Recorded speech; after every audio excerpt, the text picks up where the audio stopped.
going to show you the heritage of the ancient cultures of the Mediterranean.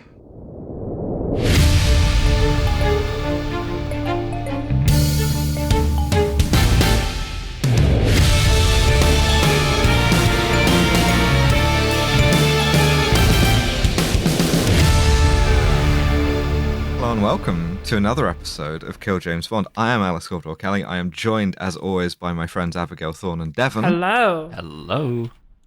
And we are going to show you the ancient cultures of the Mediterranean Oh boy, through the prism, through the lens of the third Man from U.N.C.L.E. movie, One Spy Too Many.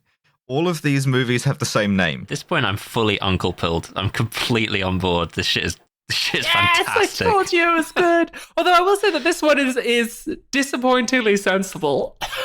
It's You know, still you say ridiculous. I really liked it. And like the two of us saw this before Dev. Dev, you saw it last. And Yes. like when each of us sort of rewatched it, we each put a message in the group chat that was like, this is the movie that is going to make Dev fall in love with the Man from U.N.C.L.E. Mm. And I'm pleased that we were right about that. This is the movie that's completely uncle-pilled me. Just from like start to three-quarter mark, it's just absolutely perfection. And it sort of loses steam a bit, but then it lands at the end. So Well, I should say that the movie begins with a guy. it presents a fella to us. Guy. Yeah, a fella. Do you want to talk about this fella that we see at the start of the movie? Yeah, absolutely. So this is Parvis, a man called David Shiner, and what he's got is a horrid little mustache and a unibrow. The horrid little mustache really sort of bears talking about because it's like perfect Poirot. right angles. It's like two sort of L's, and it's been shaved very exactingly. It's very, very dramatic. It looks like absolute ass. He's really bald. so Really bald. bald. Yes. He's like Silver Age Lex Luthor. He's like a sort of like right-wing Englishman on Twitter. It's like he's bald at a level beyond baldness. And this bald mustached horrible man is driving a van to Fort Winning, New Jersey, a US military base. Whereupon he sort of enters by virtue of some solid snake shit. We see him get out of the van and like blowtorch the gate open with a sort of faintly maniacal expression. And the This guy's sole facial effect of expressions this, are so good. it's so alienating and so funny that it's just like, great, yes, I am on board for whatever this movie throws at me for the next 2 hours. Please and thank you. 100%. And the intro, they finally they've nailed what the feeling of a Man from U.N.C.L.E. intro sequence should be, because it's not weird. Well, it's sorry, that's a complete lie. It's weird, but it's not it's not shit, which is what I meant. Yes. Like it's there's no the fast weird motion. fast motion. Yeah, it's just a guy breaking into a U.S. Army base, which is patrolled by I think five guys. Yeah, it's very, very low stakes because, again, one of the other things that's going to come up about this movie is that they had a budget of, $5. And so, much like the previous movie where Southern California was like the Austrian Alps, in this case, Southern California is like everywhere, but it's also Greece, which makes a bit more sense sort of climatically. But yeah, they have 5 guys, they have 5 extras, they have 1 Jeep, which we'll come back to because Parviz enters the base and is chased by a Jeep with 2 military policemen in. He throws little smoke bombs of red gas at them, which is like knockout gas, which is so cute. Smoking on that loud. It's fantastic. But then also, so he throws a couple, and I'm like, okay, we're back to kind of uncle rules. If you don't kill people, you knock them out. He uses the little knockout bombs on a couple of guys, and then just fucking shoots another one. And I'm like, oh, okay. Yes. Guess you ran out of those. He's got a limited number of those, man. It's not his fault. He was going for the no-kill run for the points, but then he was like, nah, fuck it. Yeah. Let me see if I have the right drop for this because I will be referring to this drop a lot. This happens to every character in the movie at least one time. Yeah. Is they get hit with loud. It's genuinely a very, very recurring thing. So he incapacitates the guards, kills one of them, and then we see the target that he is like aiming for. Yeah, we get led into like top secret laboratory, which is like again, it's just a shipping container, really. And the guy goes, "Observe the dog cube." He doesn't even talk about. First, he doesn't mention a dog cube at all. There's a dog in a perspex cube. Mm-hmm. The dog is like growling, and then he introduces the dog cube with a perfect sentence. Biological and chemical warfare has been getting a bloody nose in the world press.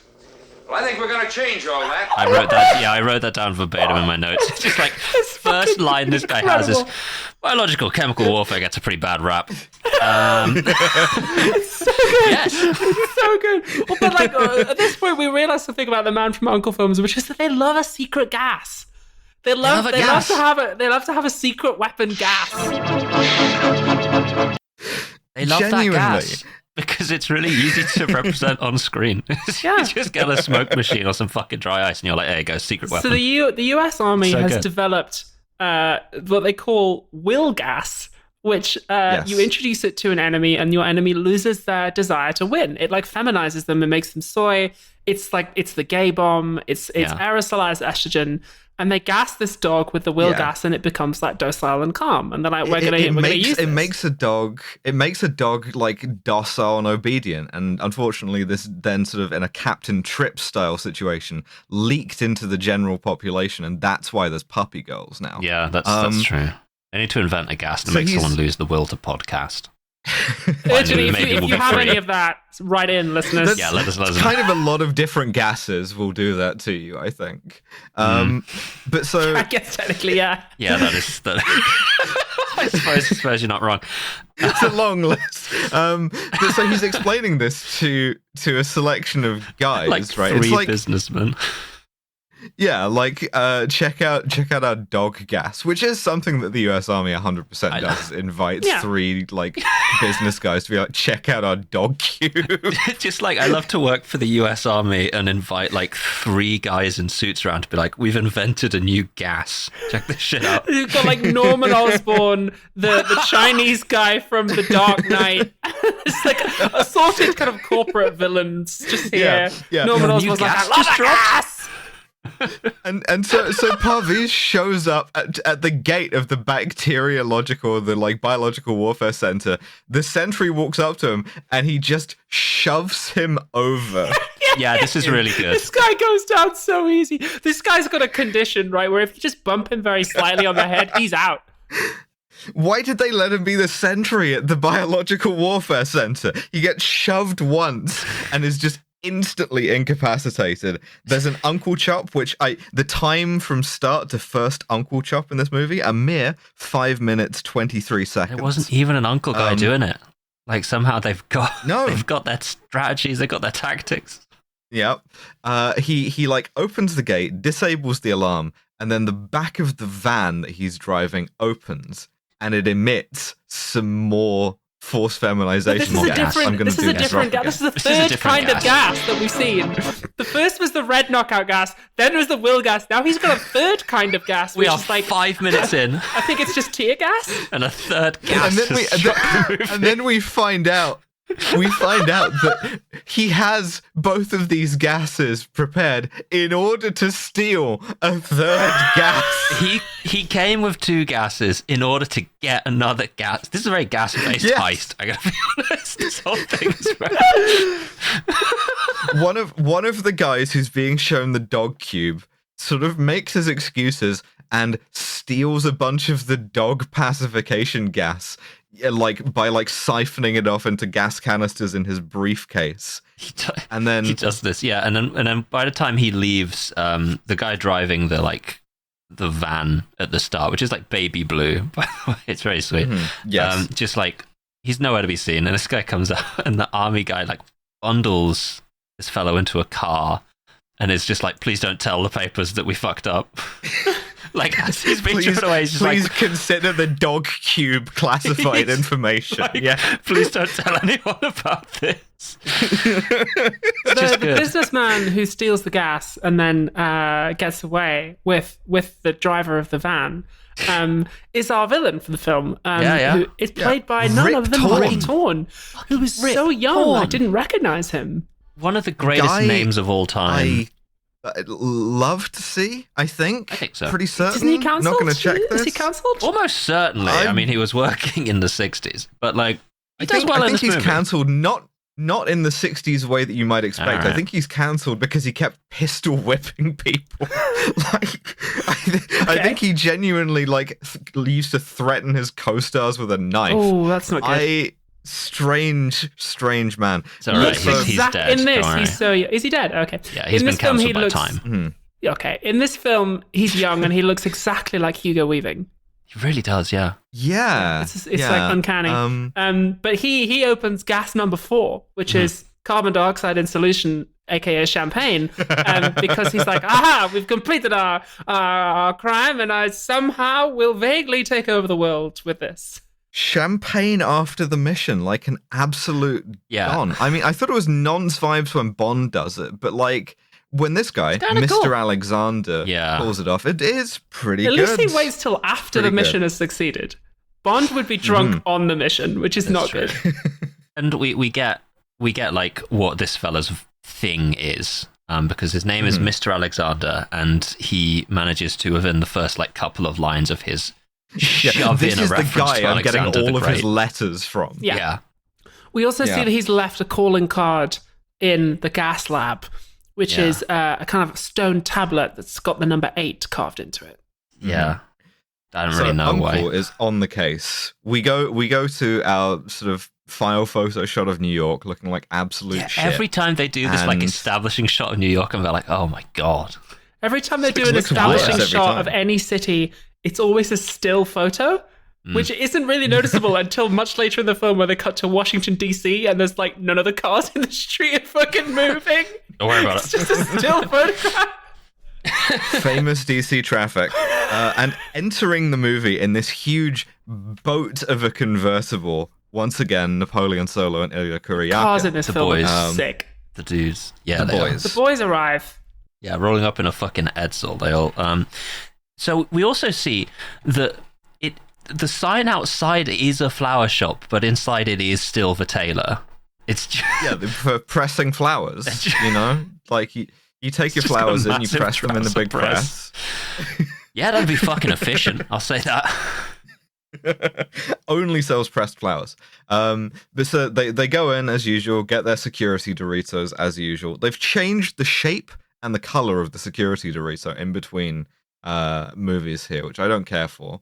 And Mr. Alexander like briefs them on the theft of that lab. Waverly briefs them on Mr. Alexander. Ah, fuck yeah! Excuse Waverly was like, yo, somebody stole the gas, boys. I'm just gonna call him M because otherwise he's M. He's like, boys, somebody's stolen some gas. It's probably Mr. Alexander because he's the villain of the film. And he's left this tablet. So Ilya Kuryakin, figure out what the deal is with this tablet. Solo, find Mr. Alexander and get this fucking gas back. This man is my nicked favorite our detail fucking about gas. this scene. My favorite detail about this scene is that he hands the tablet to Kuryakin by spinning the entire conference table it's round. so sick. Yeah, this fucking I want goes one off. of these. But the problem is, it clearly doesn't have a break on it or anything, and so the whole rest of the scene, you notice that the table is like slightly rotating under everybody's Wouldn't that be movement. like a really fucking stupid idea in a meeting room? Because now everyone's got everyone else's coffee. Like, it's a fucking stupid idea, but it rules. You're trying to write your notes, and like any pressure is just gently rotating the fucking table. You're like, oh, for fuck. Sort of like an added sort of like test to writing stuff in this meeting. So Kuryakin has to go to Greece because they think that there's a professor in Athens who will know something about the mysterious tablet. And Solo has to investigate Alexander. But first, he has to do some sexual harassment. So he enters the, I guess, code room? The room where like they control all of the radio transmissions. He gets to see Moneypenny. And Yeah, he goes to see Moneypenny, and he gets this sort of like expression and body language, like he's unwrapping a delicious little treat here, because there's a new woman for him to sexually harass, a woman whose name he does not know. This is this is so good. Like the entire way through this is I so like solid. Her. Yeah, she's a lot of fun. Mm-hmm. Yeah, because she sexually harasses him back. I kind of wish that what happens to her at the end didn't happen, because I think it would be better if it didn't. But she is kind of like taking the piss out of him slightly. She's like, because he's forgotten her name. She's like, "You haven't forgotten our date, have you?" And he's like, "No, I haven't." She's like, "Good, okay. Well, I hope you'll be back in time and we'll go on this date." And then we see Solo come out and chat to Illy, and he's like, "Who the fuck is she? Like, do you know her name?" And Illy's like, "Oh." I think Ilya's like, I'm not helping you out of this for the sort of nth time here, which I quite like as a bit of character building. So Solo goes to track down Alexander. He's like been given his hotel room, like the address of his hotel. So he goes there just in time to almost literally bump into Parvez, sort of like moving a shitload of luggage for him. And then, including a briefcase, which we think maybe might contain the gas. That's right. Mm-hmm. And then a second woman strikes the movie. This woman fucking rules too. This is strong showing for women in this one. Yeah, Dorothy Praveen playing Tracy Alexander here, just start to finish, fantastic. And she is in like sort of like a femme fatale. Yeah, sort of like a femme fatale. This is Mrs. Alexander, Alexander's wife. Indeed, Alexander's wife. And she's like in the window of the shop pretending to be a mannequin, just sort of for fun. As you do. Yeah, as a bit. Yeah. It's a classic like screwball comedy bit. This is friendship. It's cool. Yeah, she rushes out, grabs the briefcase and fucking books it down the street. Yeah, she also uses push a guy over jutsu, right? It's a strong move. Has it like turned around technique. on him. Yeah, it's just like one hand full force push in the middle of the chest and then run, and that gets you through anything. And anything that can't handle, you clear up with the uncle chop. That's right. Those are the light and heavy attacks in the uncle verse, respectively. The uncle verse. but so Solo chases her. Well, not so different from our own. Except that's right. Psychic powers are real, and the vault also aliens. is. And aliens, yes. Aliens, yeah. Mm-hmm. Like the 3 different gases that make you want to stop podcasts. Yeah, I will say, are all real. This movie doesn't reveal the existence of anything as major as the previous 2 reveal, but it's nice to be a little more grounded. On the aliens thing. Yeah, they don't talk about the aliens. They don't get a scene where Napoleon Solo is like, I think psychic powers are real. It's one of my favorite scenes from the first one. So Solo chases her into an apartment, into an office building. He pulls his gun and enters a room. He like kicks the door in, and everybody there is like, there's like 3 or 4 people there all staring at him.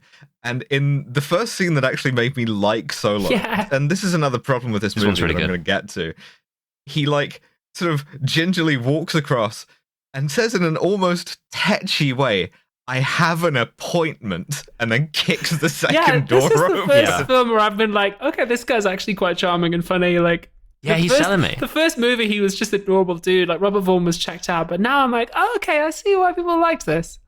Yeah, this is good. And the thing about this, though, is the dialogue's too good. It's getting too good in this movie compared to the previous 2. And now I'm just earnestly enjoying it, which is sort of a problem for me doing the podcast. You know, there's not a lot to make fun of here because it's just genuinely quite well written. No, there's actually an immense amount. I wouldn't worry. Yeah, to make fun of, yeah. So Solo bursts into this office, and Mrs. Alexander is there with this guy who we later learn is her lawyer. And they're about to open the briefcase, and Solo's like, no, don't open it. It's full of gas. And then they open it, and it's just got documents in it. Because she's trying to divorce him. She's trying to like serve him papers.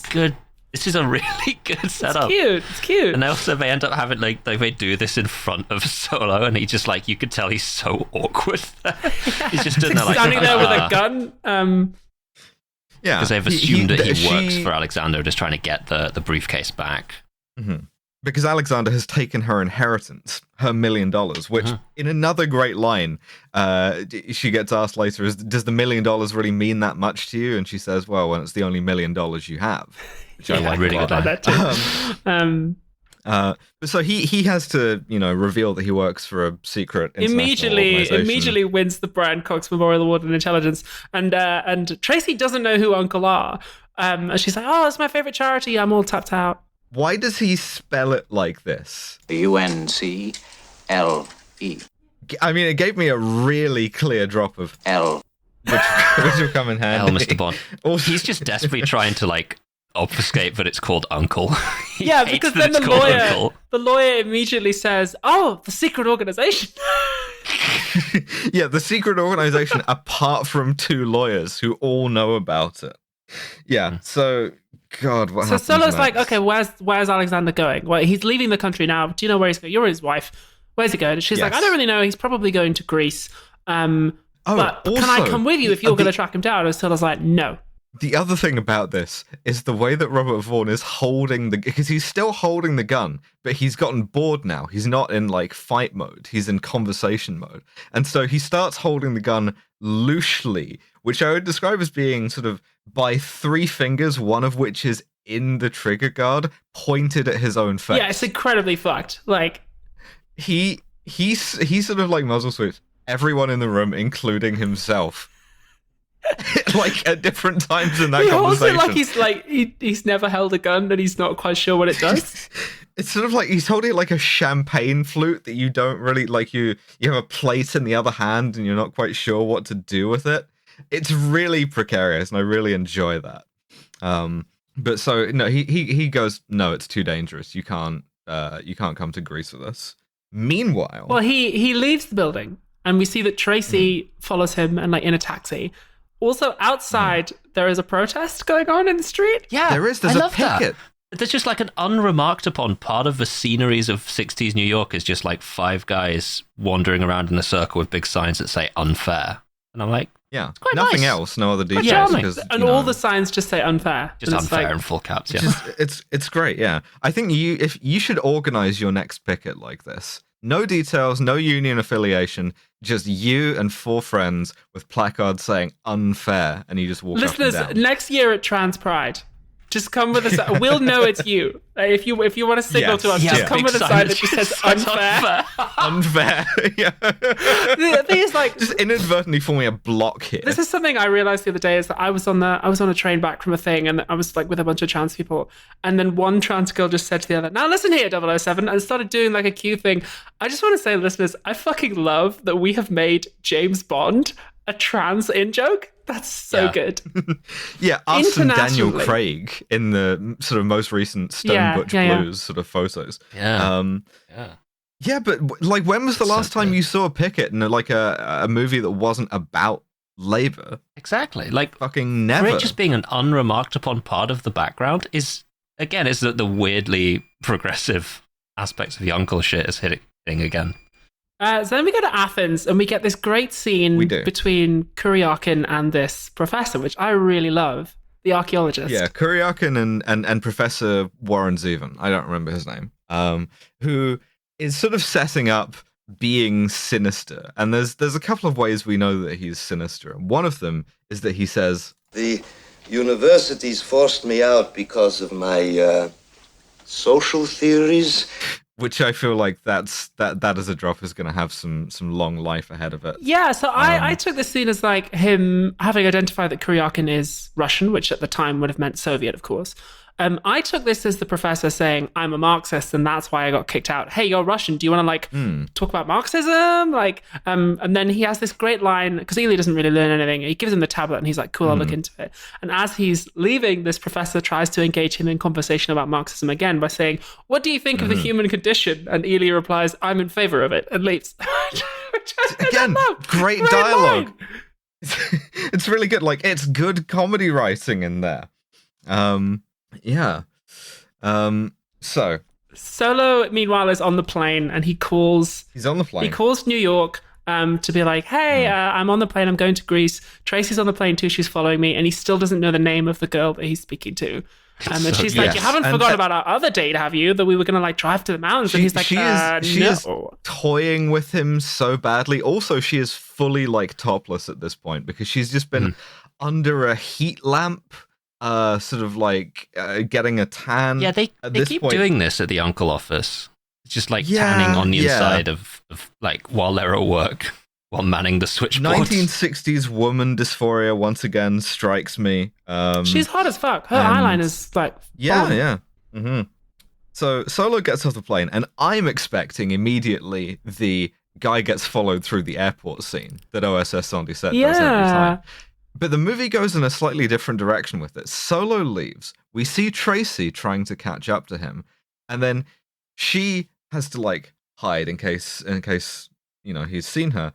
And immediately, a goon pulls a gun in the airport, a thing that you could do back then, and just immediately tries to accost her. Yeah, no, he's even illegal. You can just do that in the airport, and he takes a cigarette out of his mouth, throws it on the ground, and then pulls the gun out. And I'm like, you could do anything in an airport in the 1960s. You can do whatever the fuck you want. And also, it barely looks like an airport. It looks like someone's front room. Like... It's just such a I love how sort of low budget the set is, and my favorite detail of this is coming up because Solo goes to baggage claim where he meets Ilya, and the funniest fucking thing is the way that they've built the luggage carousel. Yeah, I didn't know whether this was a budget thing or whether that's just what they looked like back then. That's a budget thing. So the bags come down onto the conveyor belt by virtue of like a slide. Except the slide is way too steep. They come down so fast. It doesn't have like a conveyor belt on it. It's just like a plain wooden ramp that's clearly been built like by a set carpenter. And so clearly off screen, there's a couple of guys hurling suitcases down this thing every few seconds. And it's like...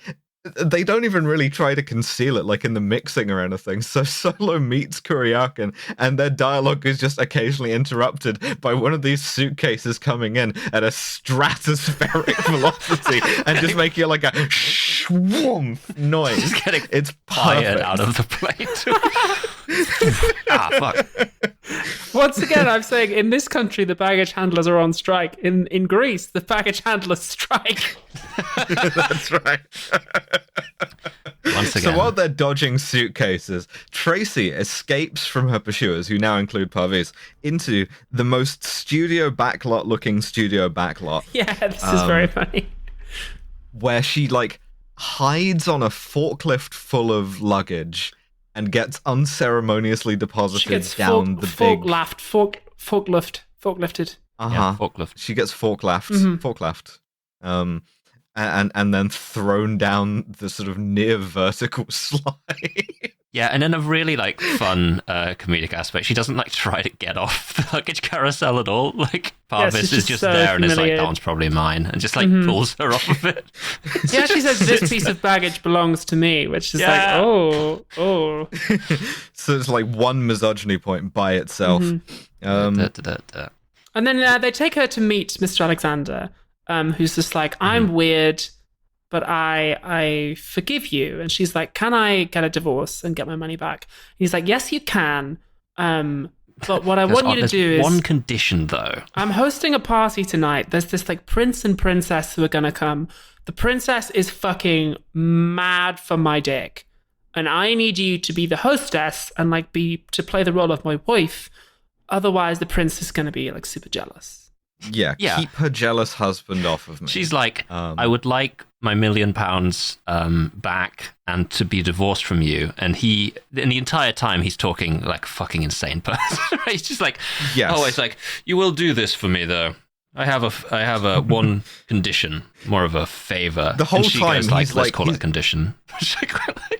The whole time he has like both hands out over a burning brazier. Yeah, he's like roasting marshmallows on a brazier. Yeah, he's wearing a black bathrobe, putting and like roasting marshmallows over a brazier, and it's like, dude's rock. What and at one point he like tries to hand one of the marshmallows over to Tracy, and she like clearly tries to just take it, but it's been roasted too recently, so she just pulls like the outer layer off, and then it cuts so she's got the whole thing. The marshmallow gag is genuinely one of my favorite ones in the movie. What is this meant to be? It's just absurd. It's just right? a weird He's got thing this to do. Big, so like Temple of Doom style brazier, and like for most of the scene, he's just warming his hands on it. And then, as she starts to try and negotiate with him, he just starts toasting marshmallows on it, totally unremarked. Like that's a really Zucker funny. Abraham I love Zucker to have joke. It's one fantastic. marshmallow in the middle of the day. And he's just like, yeah, okay, I'll divorce you and give you £1 million, as long as you distract the prince of unnamed nation, so that I can fuck his wife. And she goes, yes. Yeah, all right. I suppose I'll do that for you then. So we go to the party. Solo and Kuryakin are also attending. Solo is there, gives Kuryakin the advice to just like try not to interact with Tracy. Yeah. He full like avoid her. Like one sentence per word. Doesn't work. And of course he does not. Tracy immediately cottons onto him and begins sort of schmoozing. Solo makes his way upstairs. We get another gag of him like entering women's spaces where he like walks in the wrong bedroom. We just hear a scream and he like backs out in a hurry. Really good. He sees Mr. Alexander's fuck room, which is something so funny.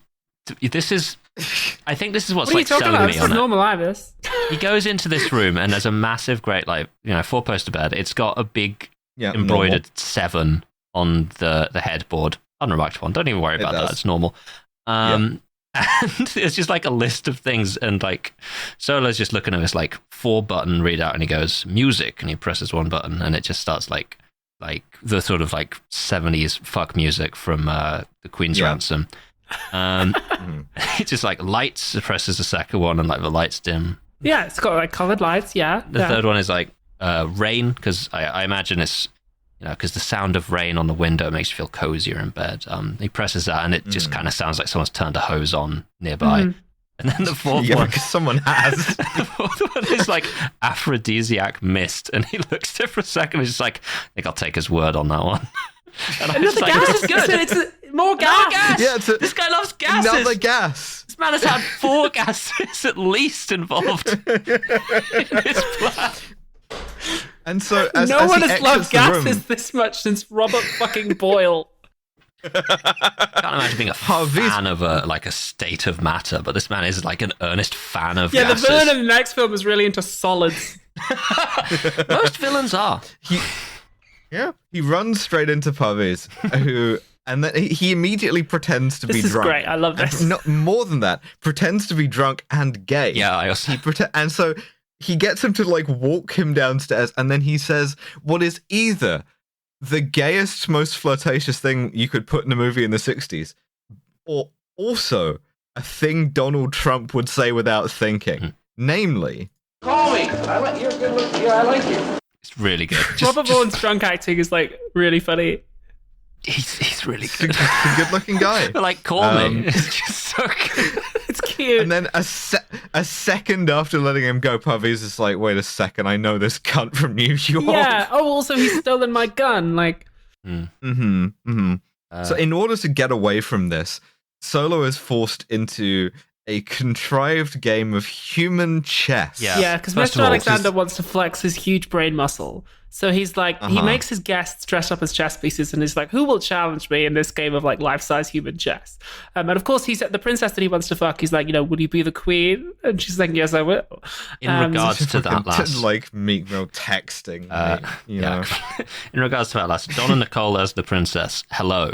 Hello. How are you doing? Not American, I don't think. Unanimous. Hello. Not sure if she's American. I'm making an exception. Hello. Yeah, it's like Britain's Got Talent, where we all have like the big button that puts an X up, and instead it's a big tick, and we're just like, yep. It just says horny. All 3 of us just like, hello. That's right. Also, they sell remarkably well that the whole like human-sized chess affair is insanely boring. Yeah. Like, the party is ground to a fucking halt, so this guy could be like, "Ooh, aren't I intellectual?" But Solo accepts the challenge. Mm-hmm. He does, and he puts him in check. And then Alexander says, possibly the funniest thing you can say about a game of chess. He accuses Solo of bluffing. I'm always bluffing in chess, man. What? What the fuck is this line? Like, you're in check. No, I'm not. You can't call me on this. You can't. You're either in check or you are. Someone says check and you go raise. Just because you say the word check in poker doesn't mean these are the same game. I guess Really maybe funny. because I'm coming off of having seen Glass Onion, right? I think this is a purposeful and very funny way of explaining that Alexander is a fucking idiot. It's so good. I really like it. And of course he loses the chess game because he captures the queen that Solo was going to sacrifice. He calls his bluff and immediately gets checkmated. And is sort of like sitting there fuming. We get a sort of played completely straight. Congratulations, Mr. Bond. Kill him. Yeah, because Solo wins a dance with the princess, which is of course what Mr. Alexander wanted, and she is down outrageous for the winner of chess. But then Parvis comes over to Mr. Alexander, and Parvis's opening line is, "How do you want him killed?" Which is. I want my friends to say this to me when someone wrongs me. That's good, sort of. You do, in fact, do this. It's this great. is career advice, right? Try and anticipate your boss's expectations, and you tailor your response accordingly. You position yourself as as a problem solver. You take the initiative. This is good advice. If you want a promotion at work, don't go to your boss and be like, "Duh, what do you want me to do, boss?" Go, how do you want me to kill this guy? That's management secrets of the ancient Mediterranean culture. It's management secrets of Devon, man. I think I approached Abby at the protest a couple of days ago about a specific guy and was like, how do you want him killed? But yeah, the prince comes over to Solo and slaps him in the face. And he's like, this cunt is? Don't make eyes at my wife. And Solo like pulls a gun on him. Dude, this fucking man is like, it's fucking James Hong, dude. This man is fucking legendary. Really? Yeah, young ass James Hong. I didn't realize. It's so funny that Solo like pulls a gun on him and is like, "You're lucky I'm too busy to fuck your wife right now." He fully does say this to him, yeah. She is into this, by the way. This man has just pulled a gun out of his pocket and pointed it at her husband, and he's like, if I didn't have so much stuff to do, I'd fuck your wife. And she's like, damn, nice. Yeah, she's clearly like, oh shit. Yeah. Meanwhile, Mr. Alexander has left. And Elia and Solo go backstage to try and find him, and all they find is Tracy, who's like lamenting that he's burned the divorce papers and fucked off. And they're like, "Where's he gone? Where's he gone?" And she's like, "I won't tell you unless you take me with you." I got a really good line. Yeah, I got the line recorded here, which is this. Well, stop thinking of your own selfish interest and start thinking of my selfish interest. Now, I want my $1 million back from Alexander. It's great. First of all, state your super objective. Yeah. And she really like holds out on them, and this leads to her second great line of that scene. It's mostly just like a collection of good Tracy lines this episode, because her line is, I'm not above blackmail. It's part of my charm. Girls rock, really role good. model. She's so good in this movie. I love her as a character. Girl boss shit. And so she does successfully blackmail Kuryakin and Solo into like her coming with them to next location, which is a Southern California rock quarry. Yeah. My first note is just like, Mr. Alexander's a fuck freak. Like, because Parvis is coming in the helicopter, and he's like, "Sorry, I'm a little bit late, Mr. Alexander. I had to refuel the helicopter." And Alexander is apoplectic about this shit. He's like, "There was a war one time that was lost because guys were late." And Parvis just responds, "That's true, Mr. Alexander." Which is, again, great management for your weird boss. Yeah, manage expectations. You know, this Parvis would have, Elon Musk needs a guy like this, right? He does. He needs someone around him who's like, That's so true, You're right, sir. That's absolutely correct. Anyway. So they infiltrate the rock quarry by virtue of Kuryakin Metal Gear Solid stealthing behind a guard and then knocking him out This is really funny because the worst sold punch Horrific by either punch. party well, collectively. we kind of see how Solo and Kuryakin work together, which is that Solo provides the distraction and Ilya does the work. So Solo drives up to the Yes. front gate with Tracy in the back and is like, "Hey, I tell you, my wife wants to see a rock quarry. My bitch wife. Yeah, you gotta let My- me in, and she's not gonna give me any peace." Meanwhile, Ilya actually sneaks behind the guard and knocks him out, and then Solo just goes, "You're very sneaky, you know that?" in the 60s, you could get in anywhere by being like, please, I hate my wife. The thing is, what I really appreciate is like Tracy also gets in on the bit. Yeah. Like Solo's just like, oh, I'm not going to hear the end of it. I've let my wife see this quarry, and like she's leaning out of the window. She goes, "I'm just like this." I think this is making me realize that like the reason James Bond as a film series doesn't really work is because he always works alone. So he has to be both Solo and Kuryakin. He has to both be the guy who goes to people and says, I'm a spy. Have you done any crimes? Like he has to do the Solo distraction stuff, but he needs a Kuryakin to actually like sneak backstage and do the shit. Yeah, It's you're why right. he comes off as such a dickhead is Yeah. because he has to talk to himself. He has to deliver the "you're quite sneaky," that line to himself about himself, and so the result is the da-da-da-da spinning 007 logo. And we never get Shitheads. like a moment where like Solo and Kuryakin they like tease each other, or they're like, or he's like, you're pretty sneaky, that like we see that this is their job and they work together as a team, and Bond never has that. Yeah, yeah. So Closest he gets is lighter, and even that is just, it's not the same. weirdly, I think the closest he got was with Tomorrow Never Dies. Actually. Oh yeah. Shit, you're not wrong. With Yeah. the sort of brief double act. But anyway, so they enter the rock quarry. The budget of this movie runs to 10 seconds of helicopter footage and one Jeep. So Same we get Jeep. the same 10 seconds of helicopter footage, and then the same Jeep, but like slightly repainted, shows up with some guards in Chases it them. to try and chase. Ilya hangs out of the Yeah. window with a Tommy gun. It's fucking sick. Uh-huh.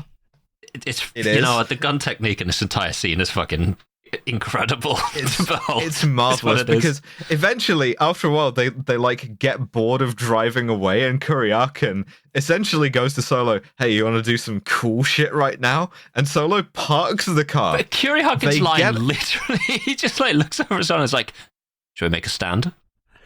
I need me a I homie like this." I With a love JoJo Kuryakin. voice. Yeah. And Low-key so best character. they get out of the car, they walk around the car out of cover, and then having assembled little submachine guns out of their regular guns, stand together next to each other and do some perfect 1960s shooting Yeah, they poses. don't go prone. They don't like cover behind the car. They No. just stand upright next to each other. Yeah, let me explain what they've got here. They've got a long barrel and a stock and a big scope on their normal pistol, and they're holding it at Are waist they looking height, through the scopes? and then no. like shooting it by pushing it forwards a bit and then pulling it back to waist. At no point looking down the scope, using the iron sights, anything like that. Just the sort of like the classic like bang bang bang, bang technique. It's great. It's so much fun. flawless, is what it is. Mm-hmm. I love cinema. So- I love movies, man. Yeah. But the quarry's kind of a dead end. Yeah, because Mr. Alexander's gotten away by the time they even get anywhere. Yeah. We get another establishing shot of New York City, this is the one they use twice, and it's the grossest fucking photo I've ever seen in my life. Because Yeah, Solo yeah. calls New York, and then the girl on the other end of the phone is yanking his chain again about like, well, I know you're not going to be in time for our drive to the mountains, but like, do you want to go to the? You haven't forgotten about you promised to take me out to dinner or whatever. He's like, no, I haven't forgotten. Weekend at the beach, I think, maybe. Yeah, something like that. She is gaslighting him. She's She gaslighting is the genuinely fuck out of this gaslighting guy. him. And then also, she like he calls her. He's like, "Open channel G," and then she's like, "Oh, Mr. Solo, I appreciate you're not going to get to our date, but you're still going to go for our weekend at the beach, right?" And he goes, "Yes, definitely." And then she's like, "Right, anyway, here's your boss, who's just been on the line the entire time." And I was like, "Wait, he was just waiting." Well, you arranged a date in the conference call, and I'm just like, I'm making the like 1 minute sign at my boss's boss, Just like, while hold I on. go, okay, so when are you going to fuck me? There is actually an in-universe explanation for this There later, is, which is but quite fun. I didn't get it. So yes, the entire, there is, and it's worse. You don't get it until the end, but the entire time I'm through, I'm just like, this woman is ruining this man's life. So they so go back funny. to Professor Warren Zevon, and Professor Warren Zevon is like, Yeah. I love this fucking guy. This is the sigil of the tomb of Spiros, a sort of neglected Greek god. It's at next location. Of course, you couldn't possibly take me with you. That's not a real god. I kind of looked this up. Not sure. I kind of think this is made up. That's very strange. He's an award-winning archaeologist, so I don't see why he would make that up. He goes, but you couldn't take me with you because I'm too old and I'm physically disabled. I walk with a physically cane. disabled. That's right. And of course, Kuryakin is like, Kuryakin is like, mega legs. Yes, he is. Kuryakin is like, no, of course you can definitely come with us because we're the good guys. We're not in the business of ableism here.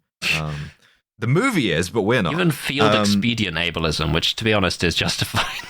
It's quite nice actually that he says, "Oh no, I don't need to slow you down," and Kuryakin is the one who stops and says, "On the contrary, Professor, your presence would be a great help to us." He's like genuinely quite nice. Is so nice and so lovely. I love that fucking guy so much, man. Also, we find out how he got the injury in the first place because he says in an earlier scene, it's like, yeah, I was a pretty promising student athlete, and then I blew my knee out playing fucking lacrosse or some shit. And Kuryakin is like, oh, I'm sorry, and it's it's a nice sort of humanizing moment for them both. It's good. So they go to the next location, which is this tomb on an island. There's no budget anymore, I'm afraid. Yeah. It's a room. So they go to this tomb room, and what I really appreciate about this, and I'm sorry to go back very slightly, but the establishing shot for the professor's scene is a shot of the eaves of the British Museum. They've got the sort of the statues in there, and they play some Mediterranean music over it. And I don't know, maybe they just didn't realize that was a saying in London or something, because it's very strange. It's like they cut to an establishing shot of London and played the "We Are in the Far East" music. Yeah. Also, the every time some Greek shit happens in this movie, they play pretty much the same sort of guitar ? Riff. And I wrote down at one point this sort of the music is beginning to feel a little insulting at this point. Yeah, and on that same note, the professor says, "Oh, there's booby traps in this tomb that were built to ensnare infidels," and I'm like, I feel like you've mashed together some cultures here that maybe it's actually an Ottoman tomb. Yeah, okay, I suppose it could be. Yeah, true. I guess it could have been just literally a scientific term in the 60s, I suppose. Before. Yeah, might have been. It does just mean that someone who's not part of the majority religion, but to our modern ear, it does sound very. Also, especially to this specific. Since this tomb is to a god who I'm pretty sure wasn't a real god. Yeah, it's I think you kind of made this up. This whole thing is pretty made up. Let's be honest. I do appreciate here though. It's not on the level of The Vault, but what is? But this is a hard turn for the movie, right? To be this is a spy movie to now be in sort of its Tomb Raider act. And they do some tomb raiding. We do get some tomb raiding. They raid some tombs. They keep stepping on things that make the walls move. And they get ensnared in a complex web of traps. Which just me in the group DM. Which ultimately ends in Solo getting separated from his friends and dumped out into a tomb hallway. Where Mr. Alexander does the fucking haunted funhouse Scaramanga thing. He does Joker shit. He's there's 3 of him, and 2 of them are a mirror. He's like, you may have won our previous game, brackets chess, but you're going to fail at this game, brackets being lost in an ancient tomb. How about that, cunt? Yeah. It's time for our second, more metaphorical game of chess. The chess of the tomb. In many ways, Mr. Solo, we've been engaged in a game of chess from the very start. And then in a very literal way, we were engaged in a game of chess that one time. Which you were bluffing in, but I have an ace up my sleeve for chess. Yeah. He scores a home run in chess. I'll checkmate you in one move, Mr. Solo. and the one doesn't move... know how chess works. No, he has no idea. Instead of chess, he bought the Queen's Gambit Netflix board game of chess. And he's just been playing that. Queen's Gambit board game is just such a fucking funny concept. Is that a real thing? It's so oh yeah. Yeah, it's a real thing. Netflix sold a Queen's Gambit the board game, which that's just chess. As far as I'm aware, it's not even chess. says on the box brackets, it's not chess. But anyway, this leads to Solo eventually finds them and they're all tied up. The most desultory, insulting bondage. Frees them just in time for Professor Warren Zevon to stick his cane in his ribs and be like, I was evil after all because I was physically disabled. It's quite fun because Mr. Alexander says if you turn around, you'll find that Mr. Kayvon has a gun pointed at your back, Mr. Solo. And Solo goes, I'm sure he does, but I took the liberty in the corridor of removing the firing pin. which is so cool. And then we learn what Mr. Alexander's deal is. Because Solo's like, these numbers, like the 8, the 7 above the bed, there was a 5 on the wall of the tunnel earlier on. You're breaking all the 10 commandments, aren't you? You're coveting your neighbor's wife, the princess, and you stole the gas. That's don't steal. And Mr. Alexander's like, yes, exactly right. I will break all the 10 commandments, and then I will rule the world. Yeah, because I'll be like Alexander the Great, but better. Yeah, because not bisexual. I guess. Rip Torn looks kind of bored at this point. Yeah, I mean he's still selling it. He's still doing a good job, but it's very much selling it, but it's on discount. He actually even says, at one point he says, I will break all the 10 commandments and then I will rule the world.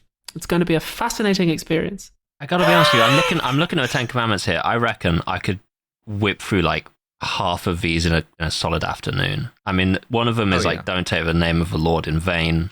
Very easy. Honor your mother and father. Very easy. Shall bear false witness against your neighbor. Could be a little harder. Could probably figure it out. How did he dishonor his parents? Is how I want. Yeah, I want to know. Also, thou shalt have no other gods before me. I don't know about that. When Solo realizes that Kayvon is evil and pulls the firing pin from his gun, there's something else that he does, which is he realizes that he's physically disabled because he's a criminal. He says later on, he had that limp because he was used to walking in chains like a prisoner would do, imprisoned for crimes. And it's like ipso facto evil. Incredible detective work. Yeah, he has the crime Solo. Limp. Spotting a guy with a limp and being like, evil. I don't know about that, man. Yeah. That's probably not ideal. And so, but it doesn't matter because Alexander has some more guys with guns just on deck, ready to set up some contrived tortures. Perviz shows up, ties Solo to a table, and then issues the nicest sounding threat I've heard in a while, which you heard at the beginning. I'm going to show you the heritage of the ancient cultures of the Mediterranean. Yeah, that sounds delightful. Slightly too much food. Big bowl of souvlaki. You're gonna live for a long time, and no one's really sure why. Cannot wait. Yeah. I'd love to. Women not with gonna that do any shape of skincare. nose. But not paying any income taxes. A lot of grapes. A lot of olives. A lot of grapes. Sounds just good to me. I don't know. But actually, what they've set up is they've set up a fucking the pendulum situation. Where they have the pendulum.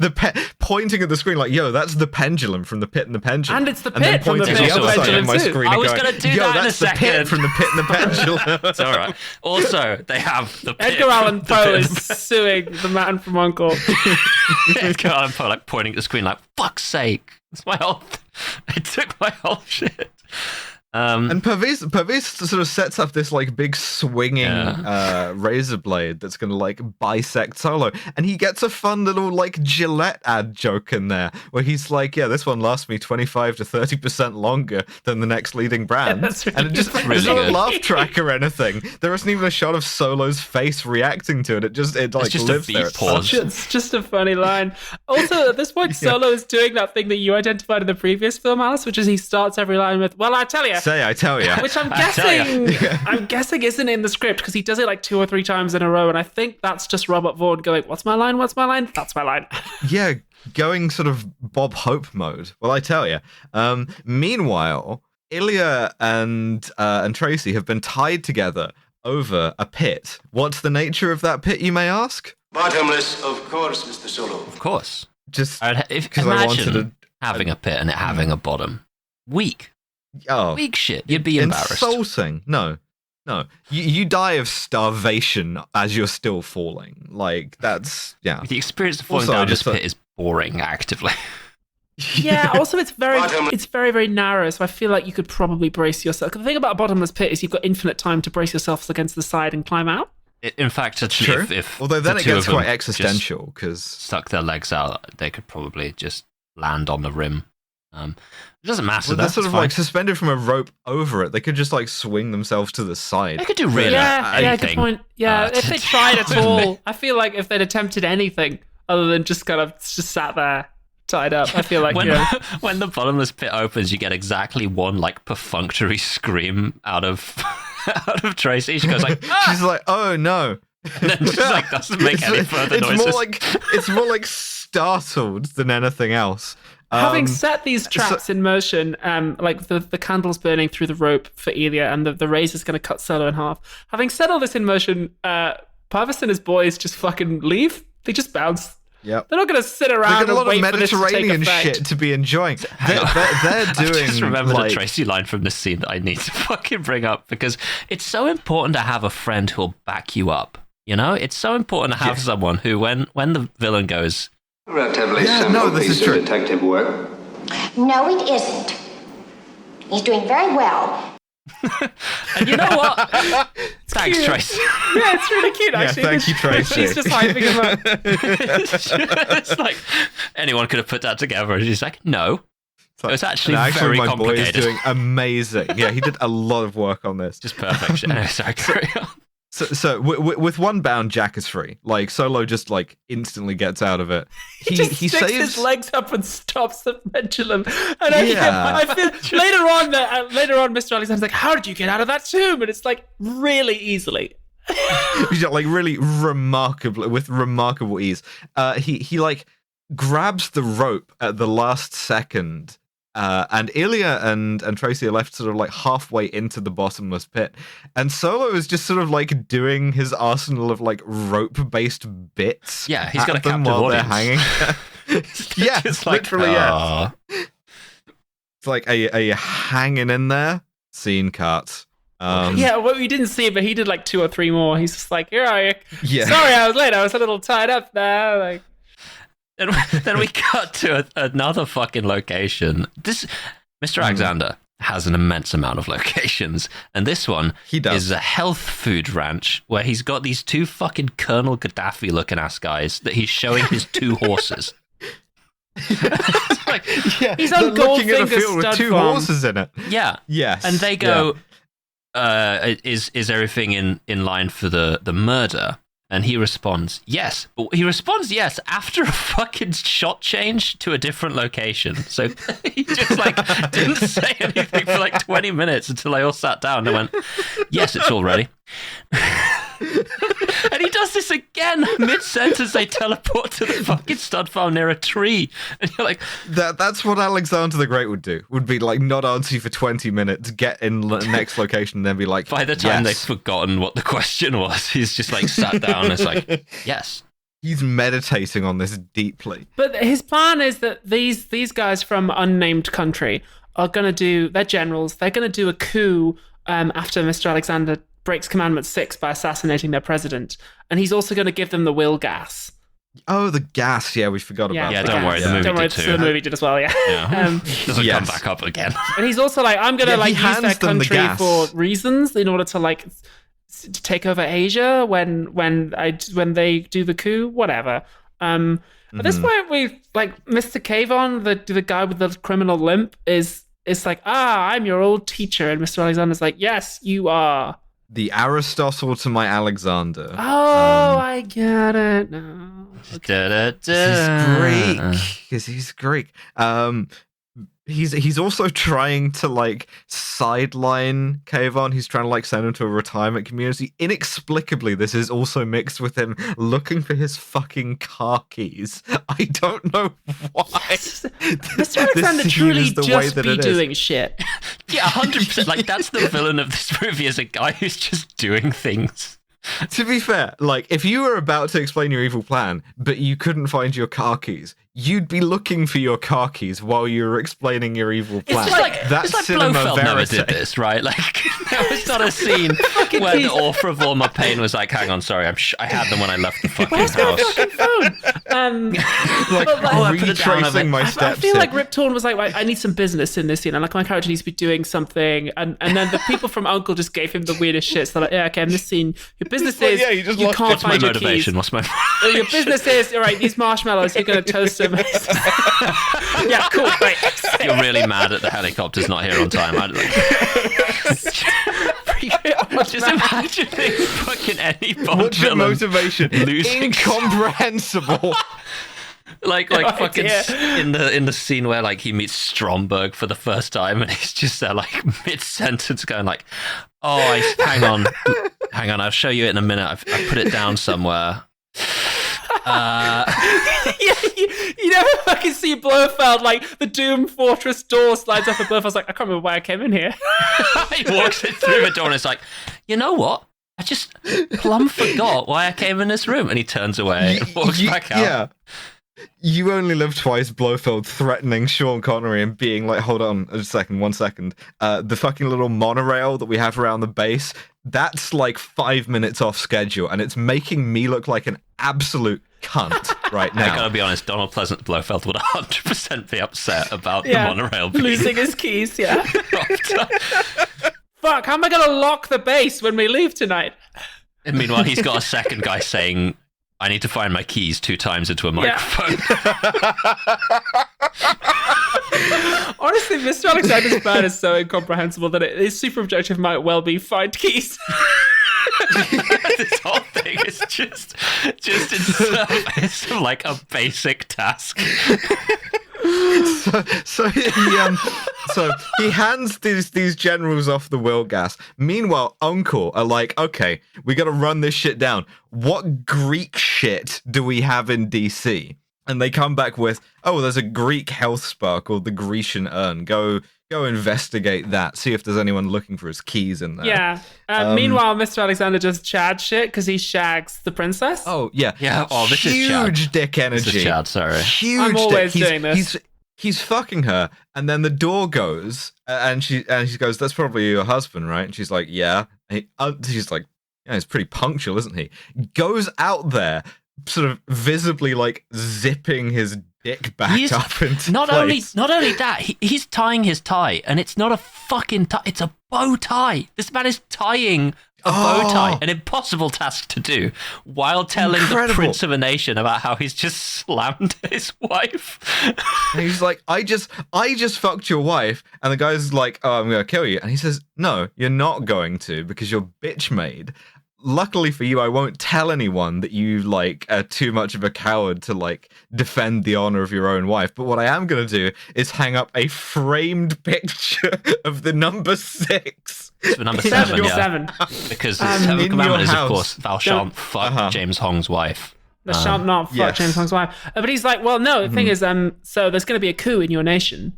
The president is going to be replaced. You're royalty, so you're not going to be touched. But if you don't want anyone to find out about this and you don't want to get fucking cooed, then you're just going to let it go. So that's what's happening. Huge dick energy. Huge dick energy. So, and he just leaves. Yeah. So it's the Grecian urn. The Grecian urn, we are at the gym from the 1950s newsreels. There's shit getting vibrated. Women. There's shit getting rotated. 1960s There's a women woman exercising. ass wiggler. Yeah. Mm-hmm. Yes. Because this was back in a day where people genuinely believed that as long as your muscle was being moved, that counted as exercise. So most exercises were just like attaching a belt to something that would just jiggle your shit. And you would be like, this is working. Definitely. Or some wooden rollers that would like roll your muscles and shit like that. And then we see that Purvis is just doing the YouTube zone. He's like watching all of this on a monitor and just like cracking up at how silly it is also while getting a pedicure. Yeah, Purvis is just there like leaning back and he's like, Daddy-us.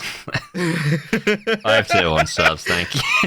Absolute gone. It's so good. It's fantastic. So the uncles are outside in the car, and they send Tracy in and they like find out where Mr. Alexander is. She goes in, and then the girls escort her to room A, which love it. Oh, I want to talk about the girls escorting her to room A, because first of all, the Greek goddess-looking woman, like on the desk, hits the kill this guy button so slickly. She just like walks around the desk and like incidentally hits the like big silent alarm button. Yeah. Oh, by the way. And yeah. Oh, by the way.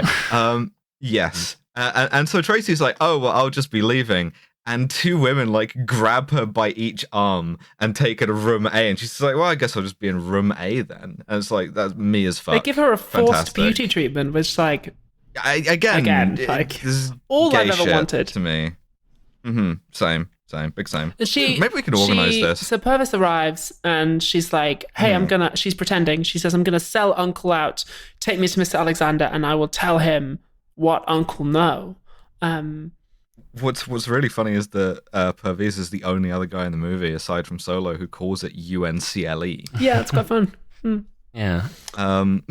And then, like, Tracy hasn't emerged, so Solo goes in after her, and then it's time to go Devon mode. Hello, gentlemen, ladies, how are we doing? I have a drop here, and it says this. Mongo's here. We've got a Mongo, everybody. And I pointed at the screen, and I went, "Let's go, boys!" Because they're like, "Oh, you're a man. Obviously, you can't go to room A. That's where the Broads is." Fortunately, room B getting like weirdly forced beauty treatments. Room a B. fella called Mr. Ingo steps into the shot and into my heart forever because his name is so nearly Mongo. Yeah, like the thing is, like Mr. Ingo doesn't sell it. This actor's name is Cal Boulder. And that sells it so much more. Like, this man is Mr. Boulder in his day-to-day, and he is fucking huge. Maybe first of all, huge, strong man. His name is Cal? Massive. Like he's Cal from fucking Boulder. Krypton? That's Cal great. Boulder, C-A-L. Let me just say, the sexual tension between Solo and Ingo in this moment is profound. And what's also very funny is that he gives Solo basically an accurate medical where he's like, holy shit, you make the worst martini ever and you drink like 5 of them a day. You've never even seen a vegetable. You are incredibly unhealthy.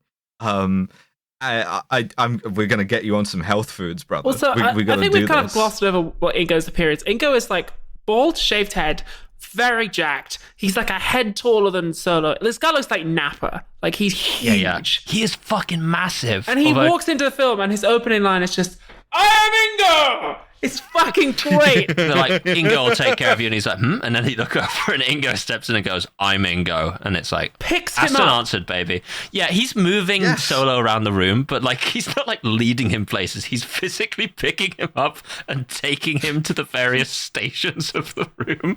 And at this point, he hasn't been told to kill this fucking guy. So I can only assume that is the basic thing he presents to all of his clients. I hope Which, first of all, I hope he has. We're all trying to go to this fucking Grecian urn place for different reasons. But while Ingo says, "I will show you a chart," and walks away, and Solo sneaks away. Great line from any Mongo. He finds the chart is just like a picture of some broccoli, and it just says, "Eat this." Solo sneaks away. He finds the princess in a hot tub in a room, just doing femme shit, and she's like, "Do you want to give me a yeast infection in this hot tub right now?" And he's like, "I'd love to, but I've got to." That line never fails, apart from this time. Yeah, he's literally just like, "I would like to, but I'm a little busy right now, and also I think I'd hurt my back." Odd line. So he finds Tracy. He correctly predicted in the last movie that he was going to experience getting hit on the head and kidnapped. So I think he maybe is just like, no, if I stay in here, I'm going to get my back hurt by some fucking henchman. So just in time for Ingo to re-emerge with his big broccoli chart and immediately take charge of the situation by once again bodily picking him up. He like takes the magazine out of his gun and bends it in half. Another classic big guy move. Fucking yeah. So Parvis takes Tracy away in the car, and Elia follows them, and then we get the Solo Ingo fight. This is remember the Bond Mongo fight against fuck oh shit, was it against massive Pierre Novelli in Never Say Never Again? Never Say Never Again, yeah. It's very similar, except much worse. The fight between my dad and Pierre Novelli, yeah. I thought of this as profoundly sort of Roger Moorian in nature, in that it's sort of like they're doing bits, like he's throwing dumbbells at him. He's like trying to kill him with gym equipment. Yeah, it's a bit like a Jaws fight, faces really. that Robert Vaughn makes in this. Yeah, I have a screenshot of one of the faces, and it will be the episode art. Do not worry. Pushing back and forward on like a barbell, and Robert Vaughn makes a series of very Roger Moore-like faces, including just sticking his tongue out at one point. And then finally, we get the incredible moment that Robert Vaughn gets behind and goes to Uncle Chop him, and it doesn't work. And he tries it again, and he hurts his hand because Ingo's so jacked, he's immune to Uncle Chops. The Uncle Chop fails. And he makes a face like, oh! It's so good. Just fantastic, man. So Solo fucking kills him like the guy in the Crucible, the more weight guy. He puts him under a bench press. I choose to believe that Ingo is alive. Yeah, Ingo's fine. You think he can't kill a guy he's got like enough weight on him because it's one of those bench press machines where like it has a thing that stops it going too low. So it's not crushing him, but it's just got so much weight on top that he also can't get out from under it. Yeah, and also you must bear in mind that it was enough weight for Napoleon to move in one go, so I doubt that would kill Ingo at all. But it does trap him, and it allows Napoleon to escape. Yes, yeah. So we get this lovely scene where Tracy is brought to Mr. Alexander, and she's like, "Oh yeah, like I'll tell you everything I know about Uncle and what they know about your plans." And he's like, "Go on then." She goes, "Yeah, go well, ahead." They're investigating you, and he's like, "You're bluffing. I know this from chess." The classic chess move. I know what you're doing here. You're bluffing. Mm-hmm. So Kuryakin has followed them there. He calls up his fucking like main guy at ranch and is like, "Can I get a security check? By the way, this guy's wearing like 3 kinds of denim and a cowboy hat." And he goes, "Can I get a security check?" And he goes, "Yes." And then turns around and we see Ilya Kuryakin wearing a full suit approaching him across the middle of a field at walking pace. And he's like, "Yeah, there's a guy here." And they're like, and then what Mr. Alexander does is he goes, "It's time to activate the fucked up bell, the fucked up alarm bell that I had installed by Jean-Michel Jarre as an artistic thing." Security conditions read. Really good. Come get your dinner. This bell like reoccurs, and I'm like genuinely so alienated by it. It's incredible. We're in the Devon zone right now because we've just had a Mongo, and now the only thing that could get me more invested is we unleash a lot of farming equipment in an attempt to kill Ilya Kuryakin. And I was pointing at him going, "It's a tractor."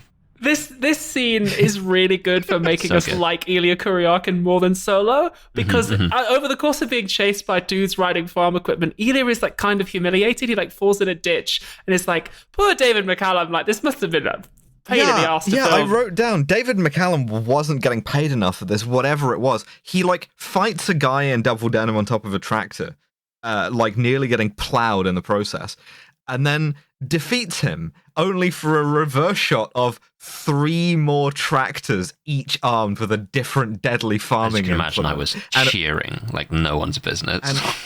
And also because there's no budget, one of those tractors is the first tractor again. Don't worry about it. Ilya's just defeated this. Ilya's move is to like dive into a bog and stay there getting covered in shit while the farming equipment passes harmlessly over him. He fully immerses himself in like silage, it looks like, to escape from like a rotavator. And I wrote, ooh.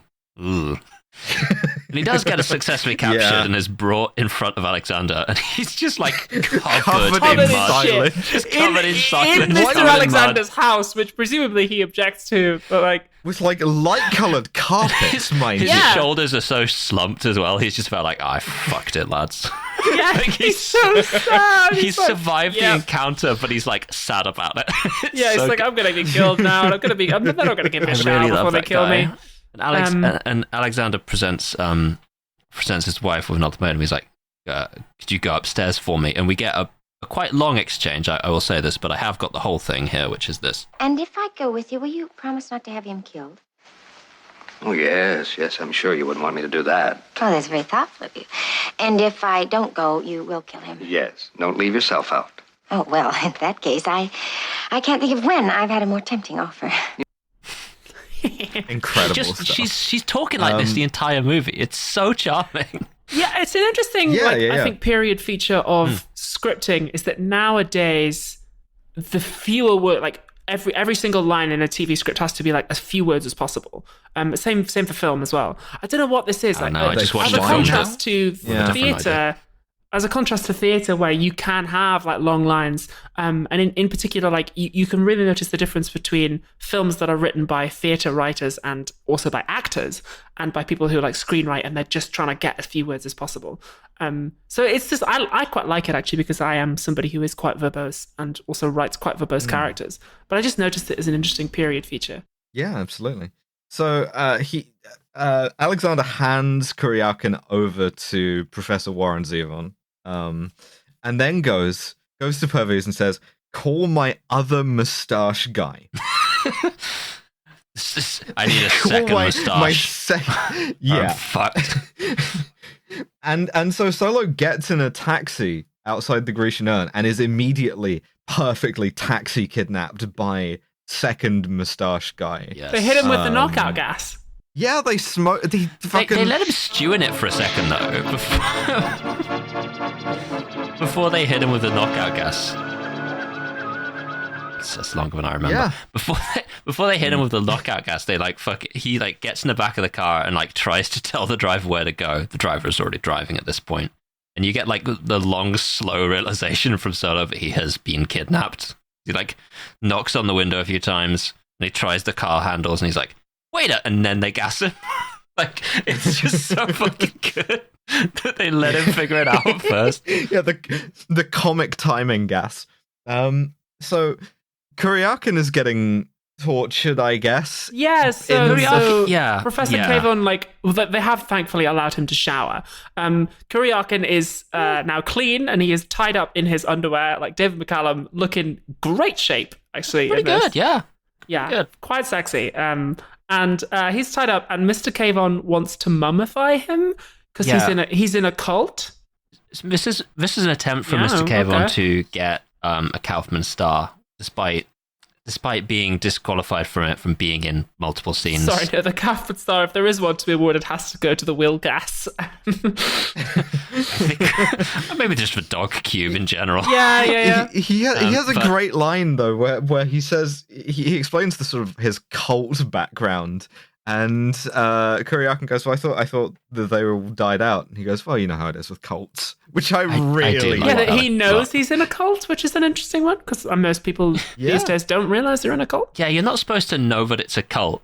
If you're in a cult, you're supposed to be like, "Oh, I'm with the guy. Like they're my friends. We have this lovely little community." That's the kind of the King of the Hill bit, where it's like, "Are y'all with the cult?" And it's like, "It's not a cult. It's an organization that spreads love." And they go, "Yeah, we're here." Like that's it's the same in the Anson Moorhead movie, The Endless, as well. But like instead, this guy's like, "Yeah, I'm in a cult. Also, I might be the only guy in the cult at the moment." It's a cult of one. It's actually me. I'm sort the of a cult of the mind. Welcome to my cult of the mind. But he's going to mummify Ilya alive, and Solo sneaks in, and then Professor Warren Zevon whips around, and he has a knife hidden in his crutch because he's evil. He's like, I've listened to Kill James Bond. You're not going to exploit this disability, motherfucker. But he also goes, "You wouldn't hit an old man, would you?" And I wrote, "Birthday boy deployed." Which he tries to exploit his own disability, which is incredibly you gotta tactical. beat him to it.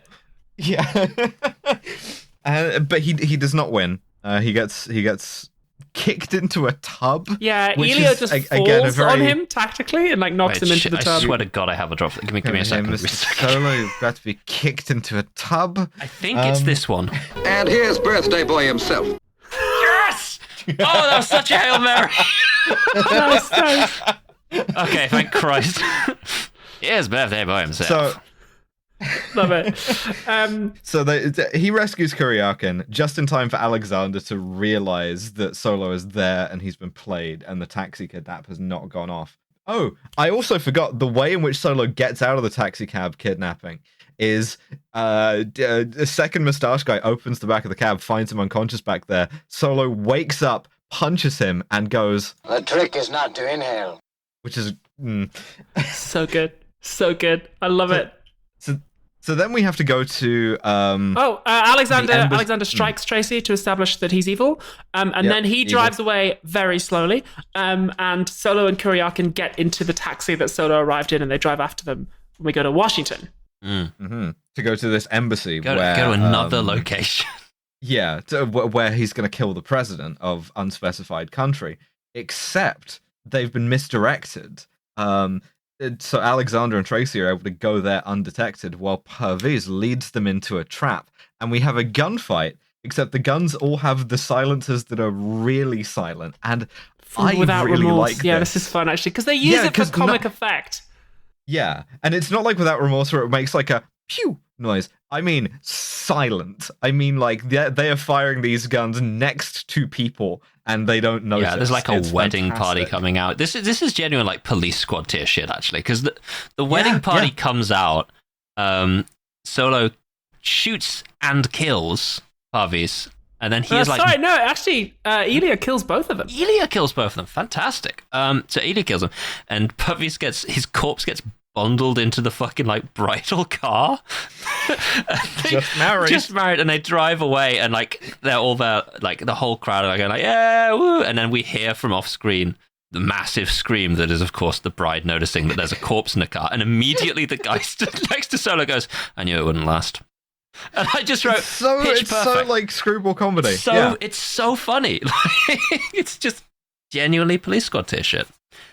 So we go to the embassy where Alexander is giving, frankly, a weird speech. We just cut to him giving this speech and he goes, "So you see, I've broken all the 10 Commandments and then I will rule the world." We see the crowd of like 10 people who are all just like, "What?" Yeah, they're so confused. So like getting midway into a speech like, "I have violated all codes of human morality," and it's like and they're just like and he pulls out the smallest knife of all time and stabs the president of this nation, who falls into a cake that has been baked in the shape of a number 6. We have seen this man before. Yes, do you recognize we have. The president. I recognize this man, the president of the fucking corporation from... He is Mr. Osato. You only live twice. And you only live twice. Mr. Osato from Osato Chemicals. Yes. This is what he did after well, I guess he got away. 1 year before. 1 year before. Hey, all right. Good to see you again, my friend. How you doing? Yeah. And he doesn't die. He doesn't. He falls into the number 6 cake, and then he gets up again, and he's like, Mr. Alexander, in fact, we were warned by the UNCLE. The coup has already been prevented. Your entire plan has failed. And Mr. Alexander's like, I've got to go see it. Like, just shout out goodbye. You'll excuse me. Roll up with a fucking number 6 cake as well, which is very strange.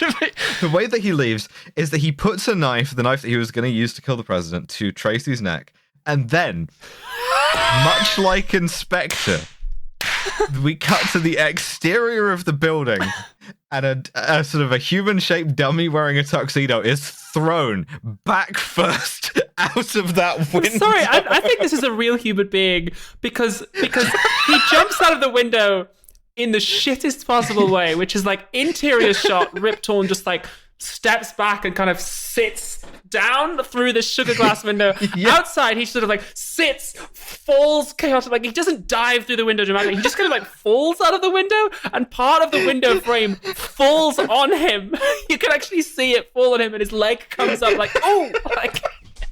Shit, I'm gonna have to pull this up and have a look. It's so fucking good. It's specifically incredible. What we're gonna have to do is like cut this window shot in to the window shot from Spectre. It's so undignified. It's at least his whole plan has just been fucking destroyed, and he's like, fuck, I'm out. Shit. All right, so he is racing back to the health food farm where he has a plane stored. The men from Uncle. Warren Zevon is waiting for the men from Uncle pursue in a Jaguar E-Type a silver blue Jaguar type. Oh my god. So good. And we get a genuinely impressive stunt in a TV movie, which is Solo, well, stuntman, like jumps from the E-Type to the door of the plane as it's taking off. I want this car. They really sell I want this car so much. It's really good. It's really good. They get in a fight. Solo loses and just like gives up and parachutes back out of the plane. Yeah. He's like, okay, yeah, and at this point, the good guys win through luck. Yes, because yeah. What happens? Alexander like walks up to the professor who is like piloting, and he says this line. Great big cumbersome. He doesn't say that. You know what? Fuck it. Yeah, he does say that. I don't know if I have the line. Wait, what the fuck did I put it on? Oh, bottom right. Okay, this is the line. Leave that in. Well, this has been one of those days. Would you set the plane on course for the Caribbean? Something I'm always saying. Great big cumbersome. But at this point, these unlabeled audience. Kayvon then is just like, I'm betraying you now, and then pulls a knife on him, and we literally get Mr. Alexander doing that quote from Man Stabbed, "What are you gonna do? Stab me?" meme. He's like, "You're not gonna stab me. Put that away." And of course, he stabs him, and like kills him. His reaction. We get a perfect death noise because he just goes like, ah. He screams so loud, it's like, ah! And then Mr. Kayvon pulls the knife out and then like trips, stabs the controls of the plane, and presumably hits the detonate plane button because he hits the like button that destroys the plane instantly. You gotta not. Why would you have that? Don't put that button on your plane. There shouldn't be a button that destroys the plane. We cut to some like archive footage of a plane exploding in midair. I guess the uncle agents must be like, what happened? Huh? Good thing you weren't still on that plane, Napoleon. Like, what? Did you do this? Yeah, I guess. Presumably Napoleon's like, I didn't do that. I thought we were fucked. Let's try and write it up in a way that looks good. I thought we'd lost. Yeah. So we then go back to the embassy, where Kuryakin is getting hit on by the princess, which makes Solo jealous, which is fun. Tracy also kisses Elia, which also makes Solo jealous, which is very fun. Yes. And then the woman who has been on the radio enters the situation, and we fucking get a twist that explains some things and then raises a lot more questions. Mr. Waverly, M, is like, oh, I see you've met my niece, Maud. Yeah. Because also Maud is portrayed as like a sort of singularly unerotic name here. Like Solo's like Maud. I don't know, she pulls it off. I think it's it's deliberate, I suppose. You spend the entire thing being like, name. It's weird. I wonder what this woman's name is. It can't be like a normal person's name. They have to have like one that's funny. And they've gone with like Maud. Dr. Lucy Goodpussy or something. Yeah. Goodpussy. But so M is like, I said good pussy. Oh, sorry. Emma's like, this is my niece. Yeah, Dr. Lucy Good. I know, Napoleon, that you are a fucking danger.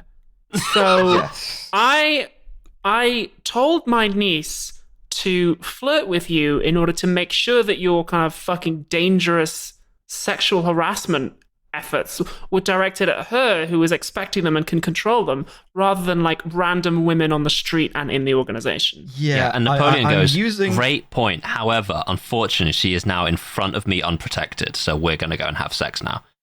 And just sort of like accepts this, and is like, okay, like, first of all, I'm using my niece, my own flesh and blood, as a sort of ablative sexual heat shield. And second of all, now that she's here, second of all, now that she's here, yeah, you do actually get to fuck her because you did a good job by parachuting out of the plane and waiting for it to explode on its own. I think the way to play this would have been, you have M say, aha, Mr. Solo, she was my niece all along. I was doing this. Still pretty misogynist. Then he walks away, and then Maud initiates and says, but I actually meant every word of it. Like, that's, I think, the way to do it without her being quite so much of a fucking object, rather than Solo just being like, sex now, just leading her away. Is purely an object. He uses her like a sex dispenser. And it's a shame because that's the movie. That, like, last minute fucking hits us with like a significant amount of misogyny, because thus far the movie has been pretty okay, especially by like Uncle and 60s standards in terms of misogyny, and then you just like hack it all in right at the very end. You know, like at the last moment. You fool! It was misogynist the whole time. Can I ask a question? Go on. Who is the spy that is one too many? No, there seems to be actually quite an acceptable number of spies for this. Yeah. It's sort of the number that you want, really. Yeah. Is it meant to be Tracy? Like she's getting in the way? Literally, who in the shit is the spy? Who is the title character? Answers on a postcard, please. We have a science-based system on this podcast. It's called the SCUM system. Stands for SMARM, cultural insensitivity, unprovoked violence, and misogyny. How smarmy is this movie? Yes, very. Unfortunately, exceedingly. But to be honest with you, I don't mind it. Exceedingly. SMARM is the one that I am the least upset about rating highly.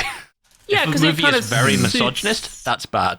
It's very racist. I feel like this one has like more lines that are meant to be jokes. If it's very like smarmy, the trick is not to inhale, stuff like that, you know. Yeah. Yeah, except the problem is some of them are funny, which kind of I would say detracts from its SMARM rating. Like I think the SMARM rating for Bond is meant to be like he laughs at his own jokes kind of thing. And so I think this may actually be lower. I could see my way down to like a 4 even for this. 4 was what it was last time. I'm happy to rate it 4. I could do 3 then. Yeah. Dev? Yeah, 100%. Listen. Go right for it. Sorry, I'm just trying to find out what the fuck the spy who is too many is. I'm just reading the Wikipedia. Which spy is the one spy that is too many? So this was adapted from the season 2 premiere of The Man from U.N.C.L.E., which was, both of them were just called The Alexander the Greater Affair, parts 1 and 2. And there's no mention of what the fuck they could possibly be referring to. Numbers of expected in regards spies. to the number of spies.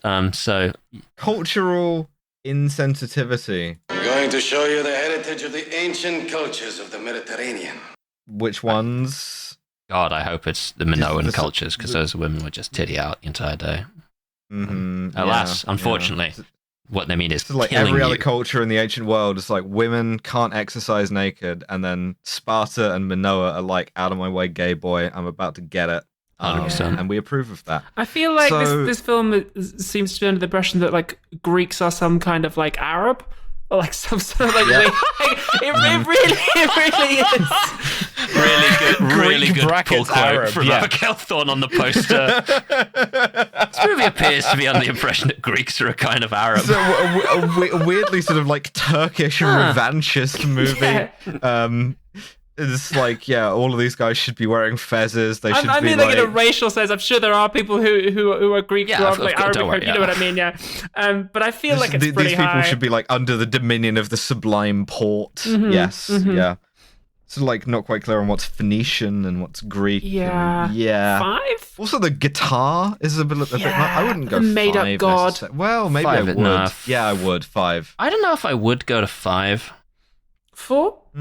I'd take 4. 4 is over half, because again, I keep tricking myself because we only go to 7. Let's do 4. Unprovoked violence.